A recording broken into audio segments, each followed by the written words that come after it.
Para sahabat Tuhan Yesus di Paroki Santo Yosef Medari dan di Stasi Santo Thomas Seyegen, juga para sahabat Tuhan Yesus dimanapun Anda berada, marilah kembali kita belajar ilmu sejati pada hari Sabtu, tanggal 12 Februari tahun 2022, hari biasa pekan kelima. Semoga kita senantiasa dalam berkat Tuhan, sehat selalu, semangat dan bahagia. Kita mengawali belajar ilmu sejati kita dengan berdoa dalam nama Bapa, Putra dan Roh Kudus. Amin.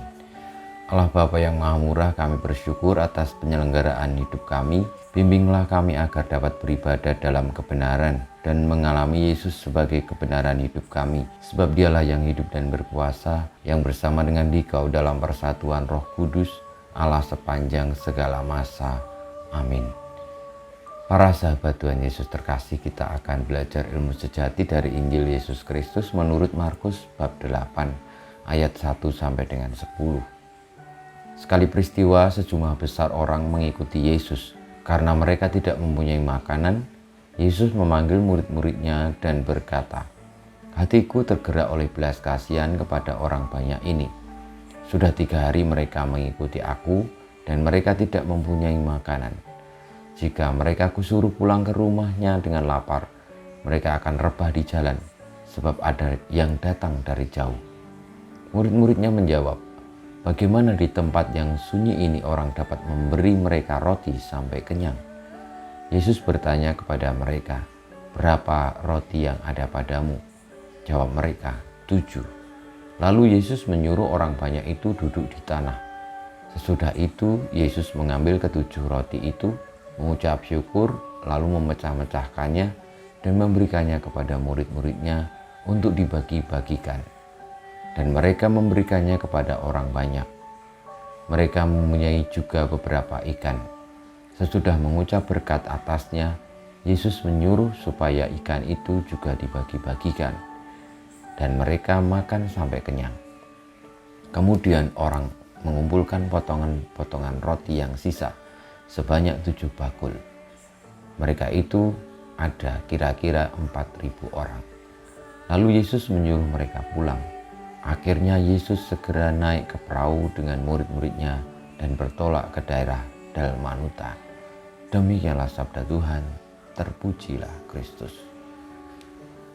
Para sahabat Tuhan Yesus terkasih, ketika menyadari bahwa orang-orang yang mengikutinya belum juga makan selama 3 hari, Tuhan Yesus tergerak oleh belas kasihan dan berupaya supaya orang-orang yang belum makan tadi dapat makanan supaya tidak sakit, supaya tidak jatuh pingsan di jalan, tetapi sehat, diselamatkan. Inilah gambaran sebagai seorang pemimpin, sebagai seorang pelayan. Yang dipikirkan, yang menjadi konsentrasi, yang menjadi tujuan utama adalah mereka yang dipimpin itu selamat, sejahtera, tidak kurang suatu apapun, termasuk juga dalam arti keperluan jasmani dan rohani.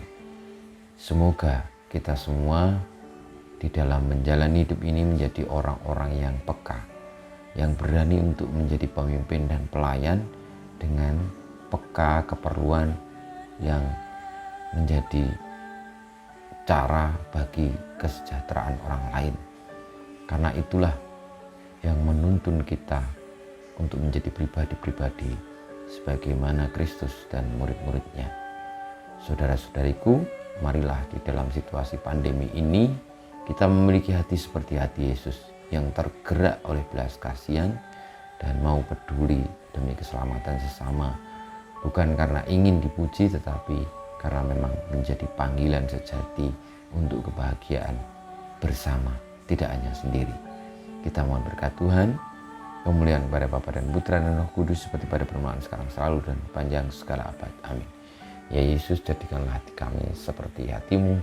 Tuhan bersama-Mu dan bersama Roh-Mu, kita semua hidup kita, perjuangan kita untuk memiliki hati seperti Kristus yang berbelas kasih, mau peduli dan berbagi demi keselamatan sesama, senantiasa dibimbing, dilindungi, diberkati Allah yang Maha Kuasa, Bapa, Putra dan Roh Kudus. Amin.